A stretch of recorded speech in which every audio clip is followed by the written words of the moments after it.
नगर निगम अध्यक्ष रिंकू विज ने विधि विधान से पूजन अर्चन के बाद पदभार ग्रहण किया। भाजपा के वरिष्ठ नेता और पार्षदगण भी इस दौरान नगर निगम मुख्यालय में मौजूद रहे। नगर निगम अध्यक्ष कार्यालय के उद्घाटन के दौरान परिसर की पार्किंग व्यवस्था चौपट रही। बेढंगे तरीके से खड़े किए गए छोटे बड़े वाहनों के कारण कर्मचारियों एवं सामान्य लोगों को तकलीफ उठानी पड़ी। महाराणा प्रताप वार्ड में सफाई व्यवस्था चौपट है, जिसकी वजह से लोगों को काफी परेशानी उठानी पड़ रही है। आलम यह है कि नाले नालियों की सफाई के लिए क्षेत्रीय आम नागरिकों को गंदगी में उतरना पड़ रहा है। उच्चतर माध्यमिक स्कूलों के नवनियुक्त शिक्षकों को इन दिनों इंडक्शन ट्रेनिंग मॉडल स्कूल में दी जा रही है। उन्हें बताया जा रहा है कि शैक्षणिक कार्यों के साथ ही शासकीय नियमों का पालन किस तरह से कराया जाना है, ताकि शिक्षा व्यवस्था और बेहतर बन सके। गलगला के खाद्य और तेल के थोक व्यापारी सहित अन्य लोगों के साथ लाखों रुपए की धोखाधड़ी किए जाने का मामला सामने आया है। इस मामले की लिखित शिकायत कोतवाली थाने में दर्ज कराई गई है। मध्य प्रदेश राज्य सड़क परिवहन निगम के पेंशनर्स ने भविष्य निधि क्षेत्रीय कार्यालय में भविष्य निधि आयुक्त के माध्यम से प्रधानमंत्री के नाम एक मांग पत्र सौंपा है। कृषि उपज मंडी जबलपुर में कार्य करने वाले पल्लेदारों और हम्मालों ने पारिश्रमिक बढ़ाए जाने और शेड पानी जैसी बुनियादी सुविधाओं की मांग को लेकर विरोध प्रदर्शन किया। बिजली विभाग में लाइन मेंटेनेंस और बिजली सुधार का कार्य करने वाले ठेका कर्मचारियों के पास संसाधनों की कमी है। ऐसे में ठेका कर्मी जान का जोखिम उठाकर लाइनों के सुधार का काम करने के लिए मजबूर हैं। आए दिन लाइन स्टाफ के दुर्घटनाग्रस्त होने की खबरें सामने आती है। बावजूद इसके विभाग के आला अफसर लाइन मेंटेनेंस का कार्य कराने वाले कर्मचारियों की सुरक्षा की ओर कोई ध्यान नहीं दे रहे हैं। रांची थाना क्षेत्र में चचेरी बहन को दरिंदगी का शिकार बनाने वाले दूसरे आरोपी को पुलिस ने गिरफ्तार कर लिया है। घटना के सामने आने के बाद बुधवार को पुलिस ने दफना दी गई मृतका के शव को खड़वाकर बाहर निकलवाया और शव का पोस्टमार्टम कराने के बाद दोबारा शव को दफनाने की कार्यवाही की थी। मध्य प्रदेश सरकार द्वारा आयोजित एमपीपीएससी की परीक्षा के वर्ष 2019-20 और 2021 का परीक्षा परिणाम और भर्ती प्रक्रिया विगत 3.5 वर्षों से ओबीसी आरक्षण केस के चलते रुकी हुई है। ऐसे में प्रदेश के लाखों छात्रों का भविष्य अंधकार में है। अखिल भारतीय विद्यार्थी परिषद ने प्रदेश सरकार से इस ओर ध्यान देने की मांग की है।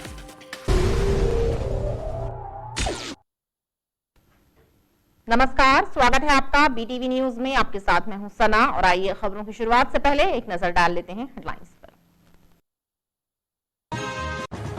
महाराणा प्रताप वार्ड में सफाई व्यवस्था चौपट, क्षेत्रीय लोग नाले नालियों में उतर कर रहे हैं सफाई। सोशल मीडिया पर वायरल हुआ वीडियो।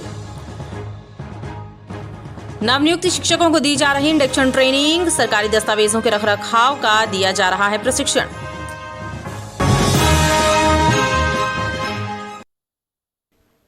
नगर निगम अध्यक्ष रिंकू विज ने विधि विधान से पूजन अर्चन के बाद पदभार ग्रहण किया। भाजपा के वरिष्ठ नेता और पार्षदगण भी इस दौरान नगर निगम मुख्यालय में मौजूद रहे।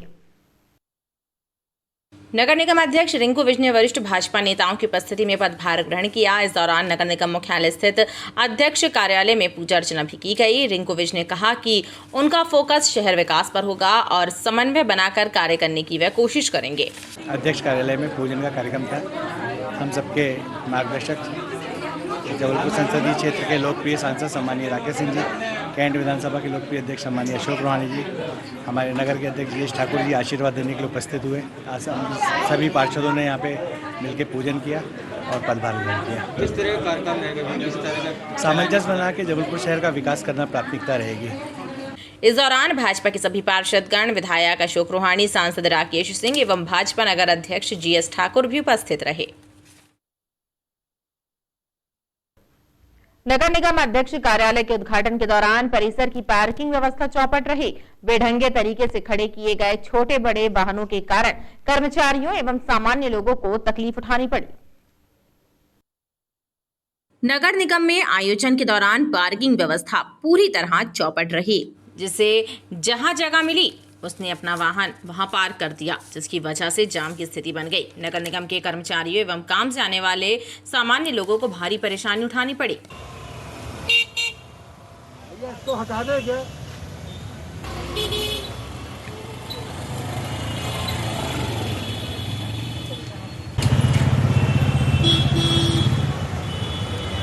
बहरहाल नगर निगम के अधिकारी चाहते तो कार्यक्रम के पूर्व पार्किंग की समुचित व्यवस्था की जा सकती थी, लेकिन ऐसा नहीं हुआ।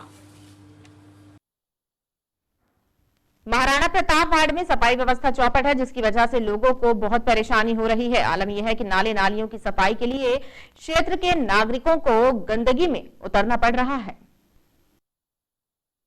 महाराणा प्रताप वार्ड के भूकंप कॉलोनी का एक वीडियो लोगों में बेचैनी पैदा कर रहा है, जिसमें क्षेत्रीय लोग नाली साफ करते नजर आ रहे हैं। नाले नालियों में पड़े बड़े बड़े बोल्डरों को निकाला जा रहा है ताकि पानी की निकासी सामान्य हो सके।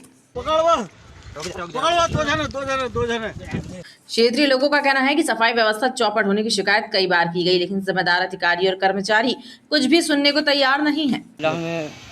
सुपरवाइजर से का नाली साफ ही नहीं हो रही, 1 हफ्ता हो गए बोलते सुपरवाइजर से। भूकंप कॉलोनी और धनवंतरी नगर में रहने वालों का कहना है कि सफाई व्यवस्था में लंबा भ्रष्टाचार हो रहा है, जिस पर अंकुश लगाने निगम आयुक्त नाकाम साबित हो रहे हैं।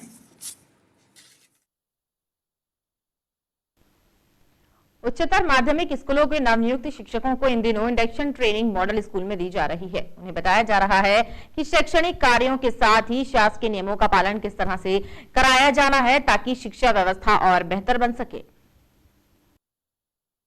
शिक्षा विभाग में नवनियुक्त उच्चतर माध्यमिक शिक्षकों को शासकीय नियमों की जानकारी देने के लिए इंट्रोडक्शन ट्रेनिंग दी जा रही है, जिसमें विषय विशेषज्ञ बता रहे हैं कि शासकीय दस्तावेजों को किस तरह तैयार किया जाता है, उसका रखरखाव कैसे करना है।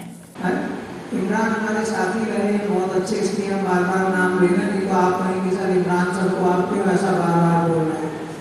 ये अभी दशहरे के समय नवनियुक्त टीचर और होली के समय कुछ नवनियुक्त टीचर हमारे यहाँ पे शिक्षा विभाग में जुड़े हुए हैं। इन टीचरों को इंडक्शन ट्रेनिंग के तहत जबलपुर शहर और ग्रामीण के समस्त उच्च माध्यमिक शिक्षकों को अभी इंडक्शन ट्रेनिंग दिया जा रहा है कि शासन के नियमों का कैसे पालन किया जाता, आपको कौन कौन सी चीज़ें रखनी, कहाँ आपको काम करना है, कितना आपको निर्देश पता होने चाहिए शासन के, उसके में इंडक्शन ट्रेनिंग दी जा रही है। लगभग कितने लोग इस ट्रेनिंग में? इस ट्रेनिंग में अभी 133 लोग हैं इस बैच में। इसके बाद अगला बैच होगा, उसमें कुछ और लोग आएंगे। फिलहाल इस बैच में 133 लोग आए हुए। शिक्षा विभाग के अधिकारियों का कहना है कि ट्रेनिंग कई चरणों में चलेगी ताकि कोई नवनियुक्त शिक्षक इससे वंचित न रह जाए। गलगला के खाद्य और तेल के थोक व्यापारी सहित अन्य लोगों के साथ लाखों रुपए की धोखाधड़ी किए जाने का मामला सामने आया है। इस मामले की लिखित शिकायत कोतवाली थाने में दर्ज कराई गई है। पीड़ित व्यापारी की माने तो खाद्य और तेल का सप्लायर बनकर आए एक व्यक्ति ने उससे 8.5 लाख रुपए का माल उधार लिया और अब वह व्यक्ति लापता है। खाद्य और तेल का थोक कारोबार करने वाले एक व्यापारी सहित अन्य लोगों के साथ धोखाधड़ी किए जाने का मामला सामने आया है। पीड़ित व्यापारी और धोखाधड़ी का शिकार हुए अन्य लोगों ने कोतवाली थाने में घटना की शिकायत दर्ज कराई है। गलगला क्षेत्र के व्यापारी भरत चिमनानी ने शिकायत दर्ज कर बताया कि खाद्य और तेल का सप्लायर बनकर उनके पास पहुंचे अभिजीत पाटीदार नामक व्यक्ति ने उनसे 3.5 लाख रुपए का माल उधार लिया। माल की सप्लाई उन्होंने उसकी जेरीताल स्थित पटेल ऑयल ट्रेडर्स में की। उन्होंने जब माल के भुगतान के लिए अभिजीत से संपर्क किया तो अभिजीत की दुकान बंद थी और उसका मोबाइल नंबर भी बंद मिला। अभिजीत ओमती क्षेत्र में स्थित अनमोल होटल में रुका हुआ था, वहां से अभिजीत गायब है। इसके अलावा अभिजीत ने झांसा देकर रवि कुमार नामक एक व्यक्ति से भी 4 लाख रुपए नकद लिए और अब वह गायब है।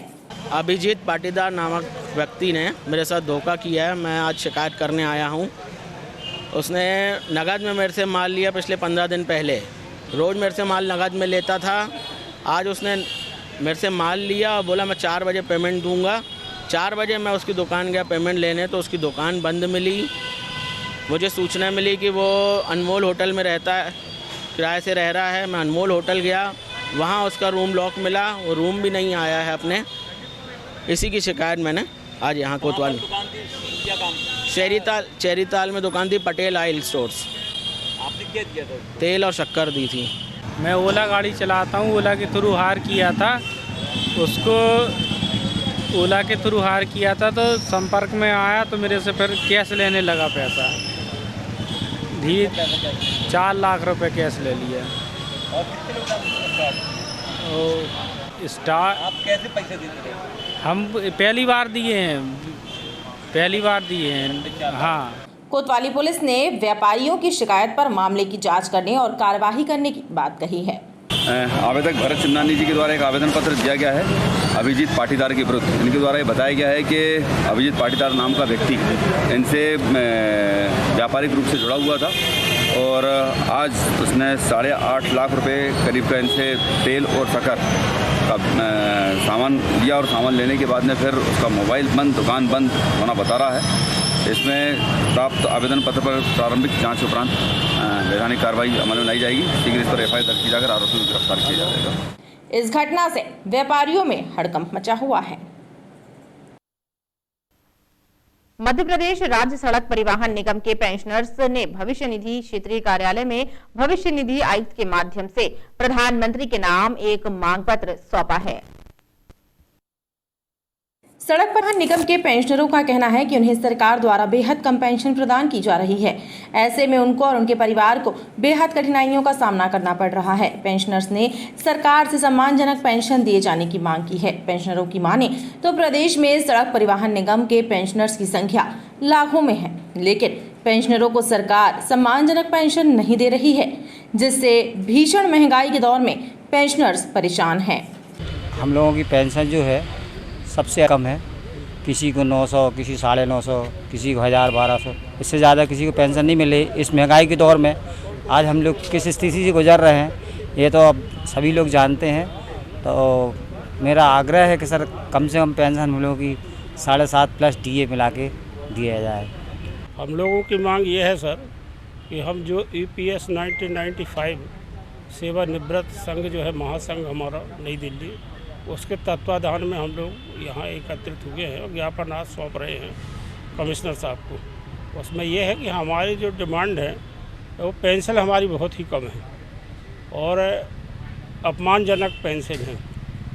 सम्मानजनक पेंशन के लिए हम लोगों ने माननीय प्रधानमंत्री नरेंद्र मोदी के नाम पर ज्ञापन दिया है और हमारी मांग है कि हमारा वेतन जो है बढ़ाया जाए। कृषि उपज मंडी जबलपुर में कार्य करने वाले पल्लेदारों और हम्मालों ने पारिश्रमिक बढ़ाए जाने और शेड पानी जैसी बुनियादी सुविधाओं की मांग को लेकर विरोध प्रदर्शन किया। कृषि उपज मंडी जबलपुर में मजदूरी करने वाले पल्लेदारों और हम्मालों ने बुनियादी सुविधाओं की मांग और पारिश्रमिक बढ़ाने की मांग को लेकर आंदोलन की राह पकड़ ली है। भीषण महंगाई में आर्थिक संकटों का सामना कर रहे पल्लेदारों की माने तो बीते 4 साल में पल्लेदारों के पारिश्रमिक बढ़ाने के लिए मंडी प्रशासन ने कोई कदम नहीं उठाए हैं। इसके अलावा मंडी में पल्लेदारों के लिए पेयजल, शौचालय, शेड की भी सुविधा नहीं है। मंडी प्रशासन को हमाल और पल्लेदारों ने कई बार समस्याओं से अवगत कराया, लेकिन समस्याएं जस की तस बनी हुई हैं। ऐसे में अब मंडी के हमालों और पल्लेदारों ने काम का बहिष्कार करने की चेतावनी भी दी है। 18 पे 1 रुपये बढ़ा था जी, वो भी 3 साल चिल्लाने के बाद 1 रुपये बढ़ा था 18 पे, आज 22 चल रहा है। हर 1 साल पे भी अगर 1 रुपये बढ़ता है तो हमारा 5 रुपये हो रहा है। 5 रुपये नहीं चाहिए तो कम से कम 3 रुपये बढ़ जाए, 10 रुपये हो जाए। इसके लिए हम लोग ने भीड़ लगाई है हम माली का। और सुविधा ये है कि हम लोग पूरी गर्मी तरस गए पानी के लिए। एक नल था इकलौता, वो भी साला कभी चले कभी ना चले। ये मंडी हम लोग को विशेषतः ध्यान देती ही नहीं है। दुगनी महंगाई हो गई, अनाज के रेट भी दुगने हो गए, लेकिन इनके कृषि उपज मंडी जबलपुर में मजदूरी करने वाले पल्लेदारों और हम्मालों ने बुनियादी सुविधाओं की मांग और पारिश्रमिक बढ़ाने की मांग को लेकर आंदोलन की राह पकड़ ली है। भीषण महंगाई में आर्थिक संकटों का सामना कर रहे पल्लेदारों की माने तो बीते 4 साल में पल्लेदारों के पारिश्रमिक बढ़ाने के लिए मंडी प्रशासन ने कोई कदम नहीं उठाए हैं। इसके अलावा मंडी में पल्लेदारों के लिए पेयजल, शौचालय, शेड की भी सुविधा नहीं है। मंडी प्रशासन को हमाल और पल्लेदारों ने कई बार समस्याओं से अवगत कराया, लेकिन समस्याएं जस की तस बनी हुई हैं। ऐसे में अब मंडी के हमालों और पल्लेदारों ने काम का बहिष्कार करने की चेतावनी भी दी है। 18 पे 1 रुपये बढ़ा था जी, वो भी 3 साल चिल्लाने के बाद 1 रुपये बढ़ा था 18 पे, आज 22 चल रहा है। हर 1 साल पे भी अगर 1 रुपये बढ़ता है तो हमारा 5 रुपये हो रहा है। 5 रुपये नहीं चाहिए तो कम से कम 3 रुपये बढ़ जाए, 10 रुपये हो जाए। इसके लिए हम लोग ने भीड़ लगाई है हम माली का। और सुविधा ये है कि हम लोग पूरी गर्मी तरस गए पानी के लिए। एक नल था इकलौता, वो भी साला कभी चले कभी ना चले।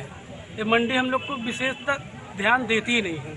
दुगनी महंगाई हो गई, अनाज के रेट भी दुगने हो गए, लेकिन इनके पारिश्रमिक में आज तक वृद्धि नहीं हुई। उसी वृद्धि को लेकर हम पिछले 4 महीने से सचिव महोदय मंडी प्रशासन को लगातार लेटर जारी दे रहे हैं, लगातार सूचना दे रहे हैं, लगातार हम उनसे विनम्र निवेदन कर रहे हैं, लेकिन मंडी प्रशासन, किसान और व्यापारी संघ द्वारा हम लोगों की व्यथा पे ध्यान नहीं दिया जा रहा। पल्लेदारों ने मंडी बोर्ड कार्यालय के सामने धरना प्रदर्शन कर अपनी मांगों और समस्याओं को मंडी प्रशासन तक पहुंचाने का प्रयास किया है। बिजली विभाग में लाइन मेंटेनेंस और बिजली सुधार का कार्य करने वाले ठेका कर्मचारियों के पास संसाधनों की कमी है। ऐसे में ठेका कर्मी जान का जोखिम उठाकर लाइनों के सुधार का काम करने के लिए मजबूर हैं। आए दिन लाइन स्टाफ के दुर्घटनाग्रस्त होने की खबरें भी सामने आ रही है। बावजूद इसके विभाग के आला अफसर लाइन मेंटेनेंस का कार्य करने वाले कर्मचारियों की सुरक्षा की ओर कोई ध्यान नहीं दे रहे हैं। बिजली विभाग में लाइन मेंटेनेंस और फॉल्ट सुधार का काम करने वाले ठेका कर्मचारी जान जोखिम में डालकर बिजली के खंभों पर सुधार कार्य करते देखे जा सकते हैं। इन कर्मचारियों को ग्लव्स और अन्य संसाधन उपलब्ध कराने में ना तो बिजली विभाग के अधिकारियों को कोई दिलचस्पी है और न ही ठेका कंपनी या ठेकेदार को। ऐसे में इन कर्मचारियों के सिर पर हमेशा दुर्घटना का खतरा मंडराता रहता है। विभाग के अधिकारियों और ठेका कंपनी की ये लापरवाही न सिर्फ महकमे बल्कि आम जनता के बीच भी चर्चा का विषय बन गई है। जो भी प्राइवेट कर्मचारी लगे हुए हैं, अभी विगत 2 दिन से बारिश हो रही है और ये बिना ग्लव्स पहने हुए सब कुछ के मतलब खम्भे में चढ़ के कार्य कर रहे हैं। अगर इनके साथ कोई दुर्घटना होती है, किसी को कुछ होता है, तो इसके जिम्मेदार कौन होगा? इसमें संक्रमण भी फैल सकता है, किसी की जानहानि भी हो सकती है, तो इसका जवाबदार कौन होगा? क्या ये प्राइवेट जो कंपनियाँ इनको लेकर कार्य कर रही हैं, इनके जवाबदार होंगी क्या? ये जो बोर्ड है उससे मेरा निवेदन है तो उनका कम से कम जो करंट लगने से दुर्घटना होती है तो उनको बीमा की राशि या कोई भी सहायता राशि प्रदान करें। और ठेकेदार लोग भी क्या, ठेकेदार लोगों की जवाबदारी? बिल्कुल, ठेकेदार लोगों की भी जवाबदारी है कि उनका पूरा ध्यान रखें। दूसरी ओर विभाग के अधिकारी लाइन स्टाफ को उचित संसाधन मुहैया कराने की बात कर रहे हैं। उनका कहना है कि अगर ऐसी कोई लापरवाही सामने आएगी तो कार्यवाही भी की जाएगी। नहीं, सभी कर्मचारियों को जो है कंपनी स्तर से और हमारे द्वारा भी जो है hand gloves, plier, helmet, discharge rod, सुरक्षा के समस्त उपकरण उपलब्ध कराए गए हैं। अगर ऐसे कोई प्रकरण सामने आएंगे तो उनके खिलाफ जो है कार्रवाई करूँगा मैं। और संबंधित कार्यपालन अभियंताओं को भी इस संदर्भ में निर्देशित करूंगा कि ये जो है अपने लाइन कर्मचारियों से जो काम करा रहे हैं उस पर नज़र बनाए रखें और उनको बार बार ताकीद करें कि आपको अपनी सुरक्षा स्वयं तय करनी है, निर्धारित करनी है और सुरक्षा के साथ ही काम करें। बरसात का समय है, वैसे भी ज़्यादा अपने को जागरूक होना पड़ेगा, ज़्यादा सुरक्षा के साथ लोगों को काम कराना पड़ेगा। बहरहाल अधिकारियों के दावे जो भी हो, लेकिन ज़मीनी हकीकत कुछ और ही है और अब भी लाइन स्टाफ को मेंटेनेंस और सुधार कार्य करने के लिए संसाधनों की कमी से जूझना पड़ रहा है। रांची थाना क्षेत्र में चचेरी बहन को दरिंदगी का शिकार बनाने वाले दूसरे आरोपी को पुलिस ने गिरफ्तार कर लिया है। घटना के सामने आने के बाद बुधवार को पुलिस ने दफना दी गई मृतका के शव को उखाड़कर बाहर निकालवाया था और शव का पोस्टमार्टम कराने के बाद दोबारा शव को दफनाने की कार्यवाही की थी। दरअसल दरिंदगी का शिकार हुई 16 वर्षीय किशोरी की मौत हो जाने के बाद उसके शव को दफनाकर अंतिम संस्कार कर दिया गया था। रांची थाना क्षेत्र में 16 वर्षीय चचेरी बहन के साथ दुष्कर्म करने वाले दूसरे फरार आरोपी को भी पुलिस ने गिरफ्तार कर लिया है। घटना के सामने आने के बाद एक आरोपी को पुलिस ने गिरफ्तार कर लिया था। दरअसल दोनों आरोपी सगे भाई हैं। उन्होंने अपनी नाबालिग चचेरी बहन के साथ दुष्कर्म किया था और फिर मरणासन अवस्था में उसे अस्पताल में भर्ती करा दिया था, जहां उसकी मौत हो गई थी।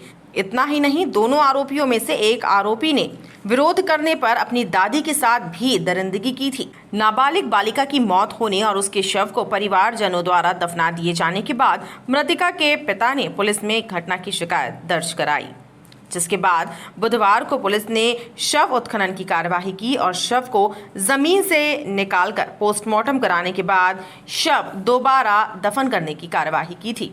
ये रांची थाने का मामला था। इसमें आरोपियों के विरुद्ध मृतका के पिताजी के कंप्लेंट पे धारा 302, 376D, 34 भारतीय दंड विधान एवं पॉक्सो एक्ट के अंतर्गत अपराध पंजीकृत किया जाकर के इन्वेस्टिगेशन स्टार्ट किया गया था। इसमें आरोपी सूरज पहले ही गिरफ्तार कर लिया गया था और दूसरा आरोपी आज अरेस्ट कर लिया गया है। उसका नाम आकाश है। इसे भी जीआर पे पेश किया जाएगा। पुलिस ने दोनों आरोपियों के विरुद्ध रांची थाने में विभिन्न धाराओं के तहत प्रकरण दर्ज कर मामले की विवेचना शुरू कर दी है। मध्य प्रदेश सरकार द्वारा आयोजित एमपीपीएससी परीक्षा के वर्ष 2019-20 और 21 के परीक्षा परिणाम और भर्ती प्रक्रिया विगत 3.5 वर्षों से ओबीसी आरक्षण केस के चलते रुकी हुई है। ऐसे में प्रदेश के लाखों छात्रों का भविष्य अधर में लटका हुआ है। अखिल भारतीय विद्यार्थी परिषद ने प्रदेश सरकार से इस ओर ध्यान देने की मांग की है। अखिल भारतीय विद्यार्थी परिषद के प्रतिनिधिमंडल ने जिला प्रशासन के माध्यम से प्रदेश के मुख्यमंत्री के नाम मांग पत्र सौंपा है और एमपीपीएससी के वर्ष 2019, 2020 और 2021 के परिणाम घोषित करने और भर्ती प्रक्रिया में आने वाली कानूनी अड़चनों को दूर कर भर्ती प्रक्रिया को आगे बढ़ाने की दिशा में उचित कदम उठाने की मांग की है, ताकि प्रदेश के हजारों लाखों छात्रों का भविष्य संवर सके।